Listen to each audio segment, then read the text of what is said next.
கனிமொழி வந்தால் நான் என் உடலை காட்டுவேன்னு சொன்னாங்க. எவ்வளவு பாதிப்புக்கு உள்ளாயிருக்கோன்றத பாருங்க. வெயிட் தூக்கி தூக்கி மாதத்தில் 2 முறை மாதவிடாய் வருதுன்றாங்க. பீரியட்ஸ் 2 முறை வருதுன்றாங்க. அப்போ ஒரு மாதத்துல 2 முறை 5 நாள் 7 நாள் அவங்களுக்கு அவங்க வாழ்க்கையோட எப்படி இருக்கும் பாருங்களேன். 5 நாள் 7 நாள் அந்த மாதவிடாய் அவங்களுக்கு போகுது.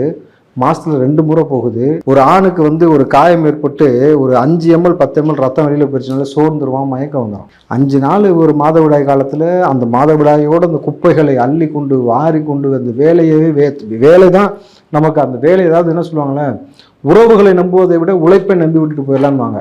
அதே போல உழைப்பை மட்டுமே நம்பி முழுக்க முழுக்க அந்த மக்களுக்காக சேவை செய்த மக்களை ஒட்டுமொத்தமாக குப்பைகளோட மோசமாக தூக்கி எறிஞ்சிட்டு ஏதோ ராம்கின்னு ஒரு நிறுவனத்தை கொடுத்துட்டோம். என் கணவனுக்கு கூட மாதவிடாய் வந்தால் எப்போன்னு தெரியாது, நான் என்ன மாதிரி பேட் யூஸ் பண்ணுறேன், எப்படி டிஸ்போஸ் பண்ணுறேன்னு தெரியாது. இன்றைக்கு இங்கே உட்கார்ந்து அன்னையிலேருந்து எங்களுக்கு மாதவிடாய் ஆயிடுச்சு. ஒரே நாளில் 25 பேருக்கு எங்களுக்கு மாதவிடாய் ஆயிடுச்சு.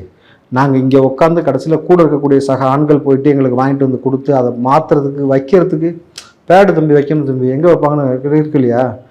தன்னுடைய பிறப்புறுப்பில் அந்த பேடை வைக்கிறதுக்கு எங்கே ஒதுங்கி போய் பேடை வைப்பாங்க? மறைவான இடம் எங்கே இருக்குது? பாத்ரூம் ஃபெசிலிட்டி இல்லை. உங்களுக்கு போராடுவதற்கு இந்த ஜனநாயகத்தில் எல்லா உரிமையும் இருக்குது. அவர்களுக்கு உணவுக்கு வழி இல்லை, குடிநீர் கொடுக்கல. இந்த மாதிரி இயற்கை விவாதங்களை கழிப்பதற்கோ இந்த மாதிரி பெண்களுக்கான விஷயங்களை அப்புறப்படுத்துவதற்கோ இது வரைக்கும் இந்த மேயரோ அல்லது கனிமொழி அவர்களோ சேகர் பாபு அவர்களோ மாசு அவர்களோ முதலமைச்சரோ எந்த நடவடிக்கையும் எடுக்கலை.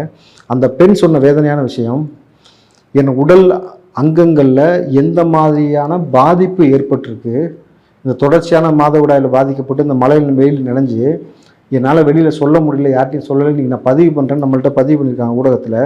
கனிமொழி வந்தால் நான் என் உடலை காட்டுவேன்னு சொன்னாங்க. எவ்வளவு பாதிப்புக்கு உள்ளாயிருக்கோன்றதை பாருங்கள்.